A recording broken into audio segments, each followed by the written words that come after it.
عمران خان کی فیملی کی عوامی عدالت میں ایک اور فتح ہوئی ہے۔ دیکھیں، جھوٹ پہ کھڑی ہوئی عمارت جو ہوتی ہے وہ برقرار نہیں رہتی، اور جب ایک جھوٹ بولا جاتا ہے تو اس ایک جھوٹ کو چھپانے کے لیے کئی جھوٹ بولنے پڑتے ہیں۔ عمران خان کے بھانجوں کو گرفتار کیا گیا ہے، پہلے جبری گمشدہ کیا گیا شاہرز خان کو، اور وہ میں تفصیل سے بتا چکا ہوں کہ ان کو جب اغوا کیا گیا تو کیونکہ جو CCTV کیمرے تھے وہ تمام توڑ دیے گئے تھے، لیکن ایک کیمرہ اغوا کاروں کو اور اغوا کاروں کا جو اسکواڈ تھا، جبری گمشدہ کرنے والا اسکواڈ، ان کی نظروں میں نہیں آیا تھا، تو اس کیمرے کی آنکھ نے ان کی تصویریں محفوظ کر لیں، اور ان کی وہ واضح ہو گیا کہ کون کون تھے اغوا کار۔ تو پھر یہ ہے کہ ان کو عمران خان کے بیٹے، عمران خان کے بھانجے شاہرز خان کو جو ہے وہ ان کی گرفتاری کو ظاہر کرنا پڑا، ورنہ تو انہوں نے ان کو جبری طور پہ گمشدہ ہی رکھنا تھا، کیونکہ رانا ثناءاللہ پہلے بتا چکے تھے کہ ان کی پولیس چیف سے بات ہوئی ہے اور انہوں نے کہا کہ ہم نے اغوا نہیں کیا۔ لیکن بات یہ ہے کہ یہ نظام روزانہ مزید ننگا اور گندا ہو رہا ہے، روز عدالتیں ایکسپوز ہو رہی ہیں۔ اب آپ ایک چیز یہ دیکھیں کہ پہلے تو آ جاتے ہیں نا کہ یہ رانا ثناءاللہ اور طلال چودھری دونوں جو ہیں اس وقت وہ ٹی وی چینلز کے اوپر کلین بولڈ ہو گئے ہیں، اور وہ ڈیفینڈ نہیں کر پا رہے ان گرفتاریوں کو، اور وہ یہ سارا ملبہ ڈال رہے ہیں عدالتوں کے اوپر۔ دیکھیں، جسٹس یحییٰ آفریدی صاحب کو یہ بات دیکھنی ہوگی کہ سارا ملبہ حکومت عدالتوں پر ڈال رہی ہے، اور دوسری طرف آپ دیکھ رہے ہیں کہ منیر فاروق صاحب، مجھے تعارف کروانے کی ضرورت نہیں ہے کہ وہ اس وقت کس طرح سے اس نظام کے ساتھ کھڑے ہوئے ہیں۔ انہوں نے بھی کہا ہے کہ یہ کمزور ایک فیصلہ ہے ان کی، یہ اپنا اس کو وہ جسٹیفائی نہیں کر سکتے جس طرح سے 27 ماہ بعد علیمہ خانم صاحبہ کے بیٹوں کو گرفتار کیا گیا ہے۔ اور دوسرا انہوں نے کہا کہ جو لاہور ہائی کورٹ کے جسٹس شہباز رضوی اور جسٹس طارق ضیاء باجوہ کا فیصلہ ہے عمران خان کی ضمانتوں والا، وہ ایک کمزور فیصلہ تھا۔ اب سوال یہ ہے کہ جب سپریم کورٹ نے عمران خان کو ضمانتیں دے دیں تو کیا اس وقت منیر فاروق کو یاد آیا کہ یہ کمزور فیصلہ ہے، آپ نے پہلے دن کیوں نہیں کہا؟ دوسری بات یہ ہے کہ جس فیصلے کو منیر فاروق ڈیفینڈ نہیں کر پا رہے، حالانکہ وہ ہر چیز کو 26 نومبر تک کو وہ جسٹیفائی کرتے ہیں، جو 69 لوگوں کو گولیاں ماری گئی ہیں، جو سیدھی گولیاں مارنے کو بھی جسٹیفائی کرتے ہیں اور کھل کے اس کے خلاف نہیں بولتے، وہ بھی جسٹس شہباز رضوی اور جسٹس طارق ضیاء باجوہ کے فیصلے کو ڈیفینڈ نہیں کر پا رہے۔ اور یہ دیکھنا چاہیے یحییٰ آفریدی صاحب کو کہ ان کی عدالتیں کیا کر رہی ہیں، کس طرح سے استعمال ہو رہی ہیں، کہ ان کے مطلب جب آپ نے یہ ثابت ہو گیا کہ اور پھر بیرسٹر عقیل ملک کو دیکھ لیں، وہ کہہ رہے ہیں کہ اس حد تک نہیں جانا چاہیے تھا، وہاں پروسیکیوٹر نے عدالت میں کھڑے ہو کر کہہ دیا کہ ایکسیس کیا ان دونوں ججز نے، ان کو اس حد تک چیزیں نہیں لکھنی چاہیے تھیں۔ تو آپ اصل میں نا مسئلہ کیا ہو گیا ہے، جو پاکستان کی بڑی بدقسمتی ہے، جس وجہ سے مجھے تکلیف ہوتی ہے، مجھے افسوس ہوتا ہے، اور میں اکثر لوگ مجھے ملتے ہیں، میں جب ٹریول کرتا ہوں مجھے لوگ ملتے ہیں، میں انہیں کہتا ہوں کہ یار دیکھیں، ایک ہے اس نظام کی عمران خان سے لڑائی، کیونکہ لڑائی اس سطح پہ پہنچ گئی ہے کہ یہ عمران خان سے اس حد تک خوفزدہ ہیں کہ یہ کسی بھی حد تک جانے کو تیار ہیں۔ تو چلیں ایک، کیونکہ اس کے ساتھ لڑائی ہے تو اس کے کیسز میں، عمران خان کے کیسز میں سمجھ آتی بھی ہے کہ عمران خان کے کیسز میں انہوں نے ججز کو مینیج کرنا ہے، کسی کو ویڈیو دکھانی ہے، کسی کو آڈیو سنانی ہے، کسی کی ویڈیو ہوگی، کسی کی آڈیو ہوگی، کسی کی کرپشن کی فائل ہوگی، کسی کو اوپر لانے کی لالچ دی جائے گی، اور کسی کو چاہے تھریٹ نہ بھی کیا جائے، چاہے اس کی آڈیو ویڈیو نہ بھی ہو، چاہے اس کو لالچ نہ بھی دی گئی ہو۔ ایک نا بدقسمتی سے 26 آئینی ترمیم کے بعد نا ججز کے اپنے دل میں ایک بات آ گئی ہے کہ اب ہم نے ترقی اگر کرنی ہے تو ہمیں اس نظام کے حق میں فیصلے دینے ہوں گے، اور اس نظام جو یہ نظام کر رہا ہے اس کو جسٹیفائی کرنا ہوگا، اس کے حق میں فیصلے دینے ہوں گے۔ لیکن اس کا نقصان پاکستان کو کیا ہو رہا ہے؟ اس کا پاکستان کو فائدہ نہیں ہو رہا، پاکستان کو نقصان یہ ہو رہا ہے کہ لوگوں کا عدالتوں پر اعتماد اٹھ رہا ہے، لوگ قانون ہاتھ میں لے رہے ہیں، لوگ خود قتل و غارت کر رہے ہیں، جسٹیفائی نہیں ہے، پاکستان کے سے نقصان ہے۔ اب آپ مجھے بتائیں نا کہ کیا جسٹس شہباز رضوی اکیلے بیٹھ کے سوچیں گے، جسٹس طارق ضیاء باجوہ اکیلے بیٹھ کے سوچیں گے، اللہ کو حاضر ناظر جان کے سوچیں گے کہ یار ہم نے جو فیصلہ دیا تھا، نون لیگ کے حق میں، مریم نواز کے حق میں، اس نظام کے حق میں، 9 مئی کے حق میں، تو اس فیصلے کو نہ جسٹس یحییٰ آفریدی نے برقرار رکھا جو کہ اسی نظام کے بنائے گئے چیف جسٹس پاکستان ہے، تیسرے نمبر سے اٹھا کے، نہ اس کو عقیل ملک ڈیفینڈ کر پا رہا ہے، نہ اس کو رانا ثناءاللہ ڈیفینڈ کر رہا ہے، نہ اس کو طلال چودھری ڈیفینڈ کر رہا ہے، نہ یہاں تک کہ منیر فاروق بھی اس کو ڈیفینڈ نہیں کر رہا، اور وہ بھی اس کو کمزور فیصلہ کہہ رہا ہے۔ تو آپ نے جس بھی وجوہات سے، ممکنہ وجوہات میں نے آپ کو بتائی ہیں کہ جج جب کوئی غیر آئینی غیر قانونی جھوٹا فیصلہ دیتے ہیں تو اس کی وجوہات ممکنہ کیا ہوتی ہیں، ان میں سے جس بھی وجہ سے آپ نے فیصلہ دیا، لیکن آپ نے تاریخ میں اپنے آپ کو کیا کروا لیا ہے؟ کیا تاریخ میں کبھی کوئی بندہ، مثلا میں نے ایک دوست کو کہا، ہم ڈسکس کر رہے تھے، وکیل ہیں، ان کا بھی نام تھا جج کے لیے، لیکن وہ کیونکہ غداری نہیں کر سکتے تھے اپنے حلف سے، اور کیونکہ وہ چابی والے کھلونے نہیں بن سکتے تھے، اردلی نہیں بن سکتے تھے، اور اس لیے وہ جو ہے وہ جج نہیں بنے، اور اگر 26 آئینی ترمیم نہ آتی اور عدالتیں آزاد رہتی تو وہ 100% جو ہے وہ اس وقت اسلام آباد ہائی کورٹ کے جج ہوتے۔ تو ان سے بات ہو رہی تھی، انہوں نے بڑی پیاری بات کی، ہم سارے دوست بیٹھے ہوئے تھے، انہوں نے کہا یار بات سنو، ساری باتیں چھوڑو، یہ بتاؤ کہ ہم اتنے عرصے سے دوست ہیں، بھائی ہیں،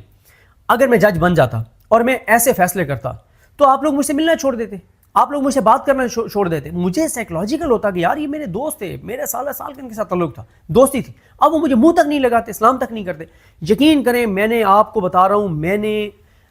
بہت قریبی رشتہ دار دیکھے ہیں مختلف لوگوں کے جو مختلف چیزیں کر رہے ہیں، ان کے قریبی رشتہ دار ان کو گالیاں دیتے ہیں، نفرت کرتے ہیں اور کہتے ہیں کہ ہم ان کے گھر میں نہیں جاتے، آپ ہم ان کو ہاتھ نہیں ملاتے، ہم ان کو عید کے اوپر عید مبارک کا میسج نہیں کرتے. اتنی پاکستان کے لوگوں کے اندر اس نظام کی نفرت ہے اور اس نظام کے ہاتھوں استعمال ہونے والوں کی نفرت ہے. لوگ نفرت کرتے ہیں ان لوگوں سے. وہ دور گزر گیا ہے جب ہر چور اور چکے 2 نمبر گھٹیا غلیظ نیچ آدمی کی عزت ہوتی تھی. عزت اس طرح سے ہوتی تھی کہ ہر بندہ جا کے ان کو جھک کے مل رہا ہوتا تھا، پتہ ہوتا تھا کہ یہ ہے حرام کا پیسہ اس کے پاس، 2 نمبر آدمی ہے، گھٹیا غلیظ نیچ آدمی ہے. لیکن بنا کے رکھو، اب لوگوں کے اندر تبدیلی آ گئی ہے. عمران خان نے لوگوں کی آنکھوں کا آپریشن نہ صرف کر دیا ہے، لوگوں کی یادداشت بھی تیز کر دیا ہے، لوگوں کو تھوڑا سا سمجھا بھی دیا کہ پاکستان سے محبت کے کچھ تقاضے ہیں. مجھے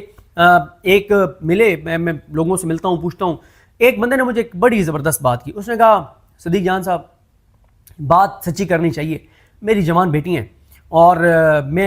میرا بھی خون کھولتا ہے، میں بھی اکیلے بیٹھ کے کئی بار دیکھتا ہوں کہ کیا میرے ملک کے ساتھ ہو رہا ہے اور کس طرف ہماری آنے والی نسلوں کے لیے ملک جا رہا ہے، تو مجھے تکلیف ہوتی ہے، میں اللہ سے رو رو کے دعائیں کرتا ہوں. کہتے ہیں میں کیا کرتا ہوں؟ کہتے ہیں نہ میں ولاگ کرتا ہوں،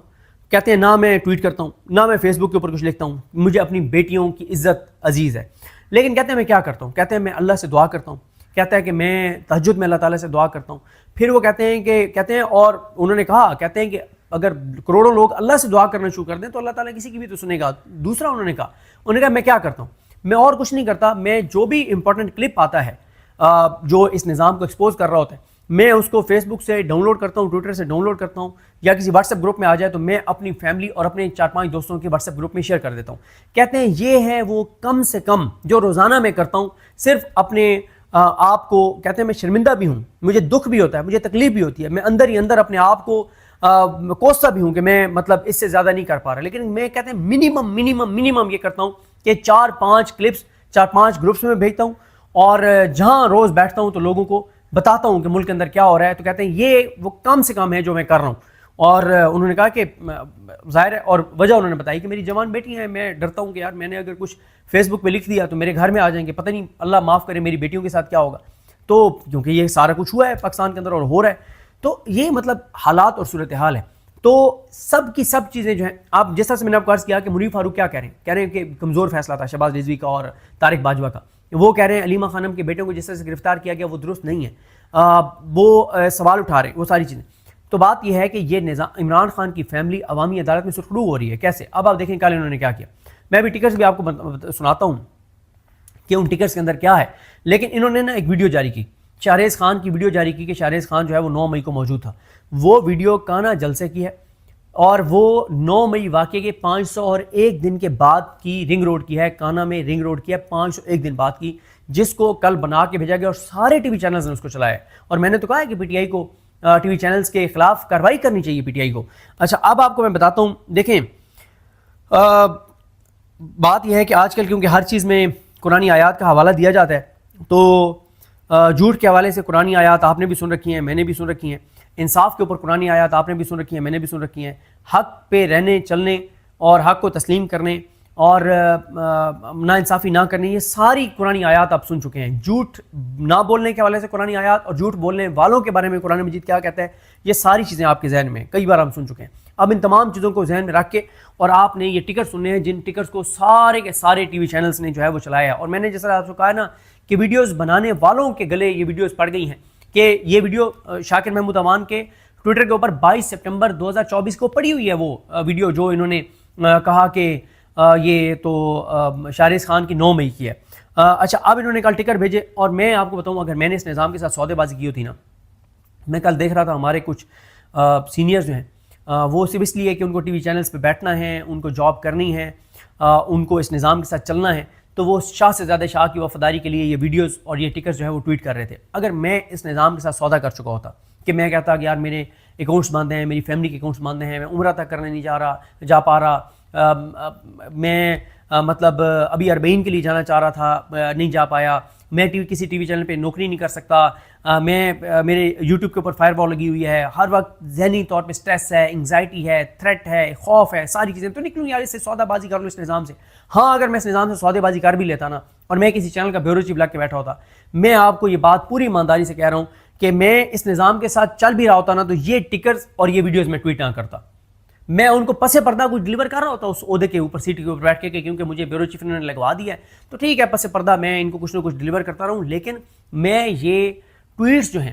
یہ اوپنلی ٹویٹ نہ کرتا، کیونکہ میرے سامنے ہے نا، میں وہ ساری باتیں جو میں نے آپ کو بتائی ہے، کیونکہ آج کل ہر چیز کے اوپر قرآنی آیات کا حوالہ دیا جاتا ہے. عمران خان کے ساتھ جو ظلم کیا جاتا ہے تو اس کے اوپر قرآنی آیت سنا دی جاتی ہے، اور اللہ تعالیٰ معاف کرے ہمارے اوپر، اللہ تعالیٰ ہمیں معاف کرے، اللہ تعالیٰ ہمیں رحم کرے، ہمارے اوپر رحم کرے اللہ تعالیٰ. اللہ کے خوف سے ڈرنا چاہیے کہ جب آپ کوئی غلط چیز کر رہے ہوں اور اس کے لیے آپ قرآنی آیات کا حوالہ دے رہے ہو، بندہ ہل جاتا ہے کہ کیسے کوئی یہ کر سکتا ہے.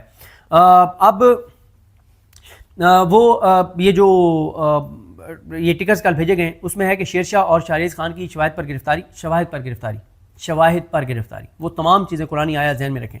شیرشاہ اور شاہریز خان کی شواہد پر گرفتاری، سانحہ 9 مئی کے دونوں مفرور ملزمان کے گرد گھیرا تنگ. 9 مئی 2023 کو پی ٹی آئی کی شرح انگیزی میں شریک 2 مفرور شرپسندوں کی گرفتاریاں کی گئی ہیں. دونوں مفرور نہیں تھے، دونوں پاکستان سے باہر گئے بھی آئے بھی ایئرپورٹس پہ. شاہریز خان تو کئی بار پاکستان سے گیا، پاکستان کی نمائندگی کرنے کے لیے آیا، اڈیالہ جاتے رہے، کوئی وہ مفرور نہیں تھے. یہ بھی ایک جھوٹ ہے، لغو ہے، مطلب کیا اس کو لفظ کہوں. اور یہ سارے ٹی وی چینلوں پہ چلوائے گئے اور سارے چینلز نے چلایا ہے اور اس پہ انالیسس کیے ہیں. ماشاءاللہ ان شکلوں کو بھی یاد رکھیں جنہوں نے ٹی وی چینلز کے اوپر انالیسس کیے ہیں ان کے اوپر. پھر آگے کہا گیا کہ جناح ہاؤس حملے کے مفرور ایک اور مرکزی ملزم شیر شاہ خان کو گرفتار کر لیا گیا. 9 مئی 2023 کو جناح ہاؤس پر حملے کے وقت ملزم شیر شاہ سزا یافتہ مجرم حسان نیازی کے ساتھ موجود تھا. اچھا، جو شیر شاہ وہاں موجود تھا اور موجود تھے، جو باقی الزامات ہیں وہ جھوٹ ہیں کہ گاڑیاں چلا رہے تھے، شر پسندی کر رہے تھے، حملہ کروا رہے تھے، یہ سب جھوٹ ہے. ہاں وہ وہاں پر موجود تھے اور ان کی جس کی موجودگی وہاں پر مطلب ویڈیوز میں موجود ہے، باقی تو جھوٹ ہے سارا ان کے متعلق، لیکن ویڈیو میں جس کی موجودگی موجود ہے اس کا جسمانی ریمانڈ 5 روزہ، اور جس کی اس دن وہ لاہور میں نہیں تھے، ان کی اہلیہ نے ماریہ نے جو ویڈیوز اور تصویریں لگائی ہیں، جو ان کے دوستوں نے گواہیاں دی ہیں، جو سوشل میڈیا کے اوپر ساری چیزیں پڑی ہوئی ہیں، جو آن لائن ڈاٹا پڑا ہوا ہے کہ وہ 6 مئی سے لے کے اور 13-14 مئی تک وہ چترال میں تھے، ان کا 8 روزہ جسمانی ریمانڈ دیا گیا. ان کا 8 روزہ اور ان کا 5 روزہ. شیر شاہ 9 مئی 2023 کو شرح انگیزی کے بعد پہلے روپوش اور بعد میں لندن فرار ہو گیا تھا. ذرائع ہر چیز ذرائع، یہ جس طرح سے ذرائع لکھا ہوتا ہے سب کو پتا ہوتا ہے کہ کون سے ذرائع ہیں.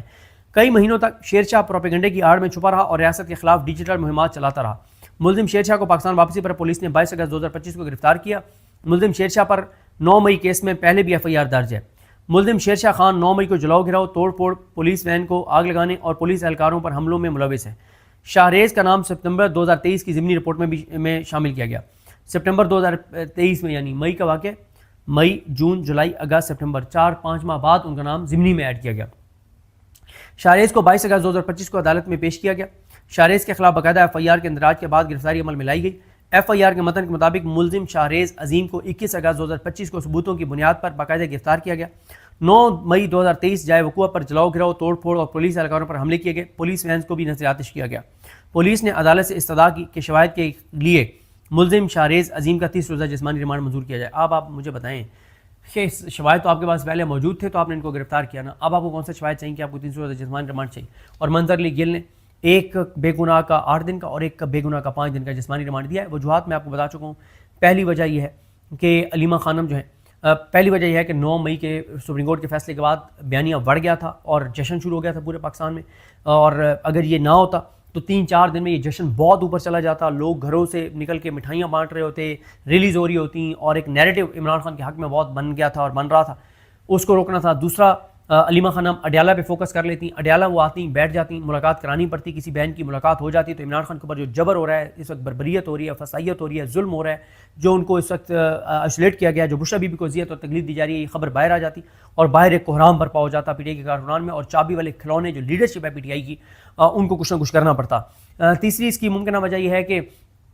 جو عمران خان ہے ان کو اس وقت بہت آئسولیٹ کر دیا گیا، بہت مینٹلی ٹارچر کیا جا رہا ہے، ان کی اہلیہ کو بہت ٹارچر کیا جا رہا ہے. ان کو یہ پیغام دیا جا رہا ہے کہ 9 مئی کے کیس میں سپریم کورٹ نے آپ کو ریلیف دیا، لیکن ہم نے آپ کے بھانجوں کو اٹھا لیا، آپ کے لیے کوئی رعایت نہیں ہے. اور پھر سہیل بڑائچ کے ذریعے پیغام دیا گیا کہ آپ معافی مانگیں ورنہ آپ کا انجام بھٹو جیسا ہوگا. اور آپ کا عدالتی قتل ہوگا یا ماورائے عدالت آپ کا خدا نخواستہ قتل ہوگا، کیونکہ علیمہ خانم بتا چکی ہیں کہ کئی بار ان کو پیغام دیا گیا کہ عمران خان کو خدا نخواستہ جو ہے وہ جیل میں قتل کر دیا جائے گا. تو مجھے لگتا ہے کہ عمران خان کو توڑنے کے لیے آخری کوششیں ہو رہی ہیں. پھر یہ تھا کہ اگر علیمہ خانم کے بیٹے کو نہ اٹھایا جاتا تو علیمہ خانم اسلام آباد ہی کورٹ جانا شروع کر دیتی، کیونکہ سپریم کورٹ سے تو اب وہ فری ہو گئی تھیں کہ وہاں جاتی کہ القادر کیس لگایا جائے، وہاں پہ ایک ہائپ کریٹ ہوتی. پھر ایک اور علیمہ خانم کو اس میں پیغام دیا گیا ہے کہ آپ جو ہے